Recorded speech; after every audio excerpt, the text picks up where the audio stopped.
ಅದ ಪಾಠ ನೋಡ. ಅದ ಪಾಠದ ಮೇಲೆ ಅದ್ರದಾಗ ಭಾರತ ನಕಾಶದ ಬಗ್ಗೆ ನನಗೆ ಗೊತ್ತಿತ್ತು ಹೇಳಿದೆ. ಅದರಲ್ಲಿ ಫಕೀರಪ್ಪ ಬಂದ.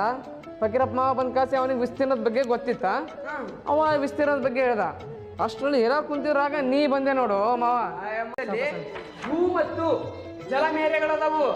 ಏನ ಭೂ ಮತ್ತು ಜಲಮೇರೆ. ನಮ್ಮ ಭಾರತ ಭೂ ಮತ್ತು ಜಲಮೇರೆ ಇನ್ನು ನಮ್ಮ ಭಾರತ ದೇಶ ಭೂ ಮತ್ತು ಜಲಮೇರೆಯನ್ನು ಹೊಂದಿದೆ. ನಮ್ಮ ನೆರೆಯ ರಾಷ್ಟ್ರಗಳು ನೋಡಪ್ಪ ಇವು. ಬೇರೆ ರಾಷ್ಟ್ರಗಳು ಇವು.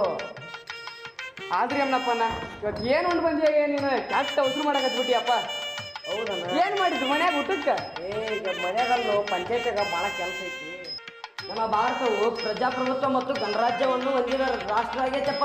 ಹೌದಣ್ಣ. ಹಂಗಂದ್ರೆ ಪ್ರಜಾಪ್ರಭುತ್ವ ಜನರಿಂದ ಜನರಿಗಾಗಿ ಜನರಿಗೋಸ್ಕರ ಇರುವಂತ ಸರ್ಕಾರವೇ ಪ್ರಜಾಪ್ರಭುತ್ವ ಸರ್ಕಾರಪ್ಪ. ಅದಕ್ಕೆ ಸಾಲಿ ಬಿಟ್ಟು ತಪ್ಪತ್ತ ನಿತ್ತಣ್ಣ ನಿನ್ನ ಎದೆ ಮುಟ್ಕೊಂಡು ಹೇಳಕತ್ತೀನಿ.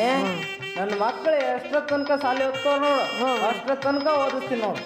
ಇದಪ್ಪ ಮಾತಂದ್ರ ನೀವು ವಸತಿ ನಿಲಯದವರು ಇದನ್ನು ನಮಗೆ ಈ ರೀತಿ ಮಾಡಲಿಕ್ಕೆ ಮಾರ್ಗದರ್ಶನ ಮತ್ತು ಶಿಕ್ಷಣವನ್ನು ನೀಡಿರ್ತಕ್ಕಂಥ ನಿಶಾಂತ್ ರಾವ್ ಕುಲಕರ್ಣಿ ಸರ್ ಅವರಿಗೆ ವಂದನೆಗಳು.